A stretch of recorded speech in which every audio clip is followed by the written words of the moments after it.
আসসালামু আলাইকুম ওয়া রাহমাতুল্লাহি ওয়া বারাকাতুহু। সুপ্রিয় দর্শক মণ্ডলী, আশা করি আপনারা সবাই মহান আল্লাহ রাব্বুল আলামিনের অশেষ মেহেরবান ও দয়ায় ভালো আছেন। আজকে আমরা আপনাদেরকে জানাবো মানুষকে জাহান্নামে পাঠাতে শয়তানের 6টি কৌশল। এই ভিডিওর মূল উদ্দেশ্য হচ্ছে শয়তানের বিভিন্ন কৌশল দেখানো, কিভাবে সে আমাদেরকে ফাঁদে ফেলে সে আমাদেরকে আস্তে আস্তে তার ছোট থেকে বড় লোককে নিয়ে যাবে। সময় ও ব্যক্তি বিবেচনায় আলাদা, তবে লক্ষ্য একটা, তা হলো পথভ্রষ্টতা। ইবনুল কাইয়িম রাহিমাহুল্লাহি আলাইহির মতে শয়তান 6টি কৌশল অবলম্বন করে মানুষকে ধ্বংস করার জন্য। তা হলো নাম্বার 1, কুফরি, শিরিক এবং শত্রুতা, আল্লাহর সাথে কাউকে শরীক করা এবং আল্লাহ ও তার রাসূল সাল্লাল্লাহু আলাইহি ওয়াসাল্লামের শত্রুতা। এই তিনটি হচ্ছে শয়তানের জীবনের মূল উদ্দেশ্য।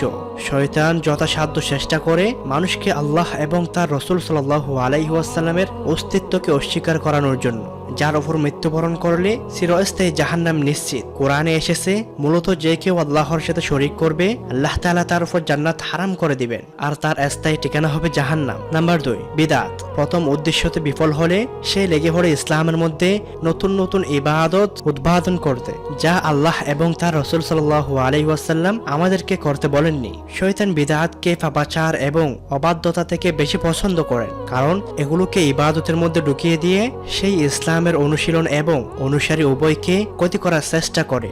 রাসূল সাল্লাল্লাহু আলাইহি ওয়াসাল্লাম বলেন, সবচেয়ে খারাপ বিষয় হলো ইসলামের নতুন ইবাদত পদ্ধতি উদ্ভাবন এবং যে ওই সব বিষয় আমাদের ইসলামে ঢুকিয়ে দিল যা আমাদের মধ্যে বস্তুত নেই তা প্রত্যাখ্যাত।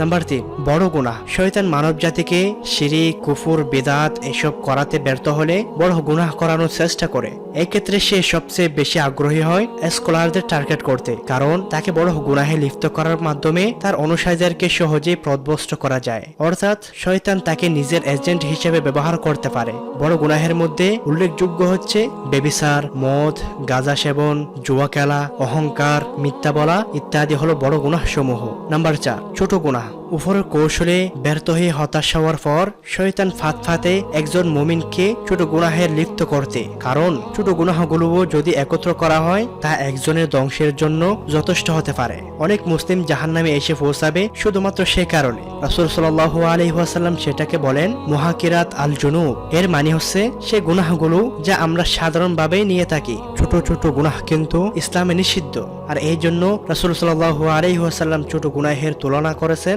চিকন লাকড়ির সাথে, যা একত্র করা হলে বড় আগুন তৈরি করা সম্ভব। নম্বর 5, অনুমোদিত কাজে ব্যস্ত রাখা। এই কৌশলে আমরা অনেক মুসলিমই হয়তো ফেসে যায় যেখানে সওয়াব বা গুনাহ কিছুই নেই। শয়তান এমন কাজে ব্যস্ত রাখার মাধ্যমে মানুষকে পথভ্রষ্ট করতে থাকে, আর মানুষ হয়তো সে দুঃখ বুঝতেও পারে না এবং আমরা আল্লাহর রেজামন্দি অর্জনে ব্যর্থ হয়ে থাকি। নম্বর 6, কম সওয়াব হয় এমন কাজে ব্যস্ত রাখা। শয়তান এরপরও হার মানতে রাজি নয়, সে এবার তার অস্ত্রকে অন্যভাবে ব্যবহার করে।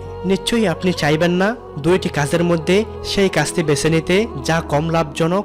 শয়তান এই সুযোগটাই নেয় আর মুমিনকে কম সওয়াবের কাজটি সুন্দরভাবে ফুটিয়ে তোলে, এর মধ্যে আমাদের ব্যস্ত রাখে। যেমন নামাজ সময় মতো আদায় না করে দেওয়ার কাজ করা, অথবা মা বাবার সাথে ব্যবহার খারাপ কিন্তু নফল ইবাদতে বেশ পারদর্শী। শয়তানের সর্বশেষ কৌশল। সব ধরনের চেষ্টায় ব্যর্থ হয়ে শয়তান এখন অন্যদের ব্যবহার করে যাতে তারা মুমিনের বিরুদ্ধে গীবত, মিথ্যা ইত্যাদি রচনা করতে থাকে। এর মাধ্যমে সে মুমিনদের চরিত্রে আঘাত হানে এবং তাদের মানসিকভাবে দুর্বল প্রতিপন্ন করার দ্বারা তার অন্তরকে বিশৃঙ্খল করে তোলার চেষ্টা করে।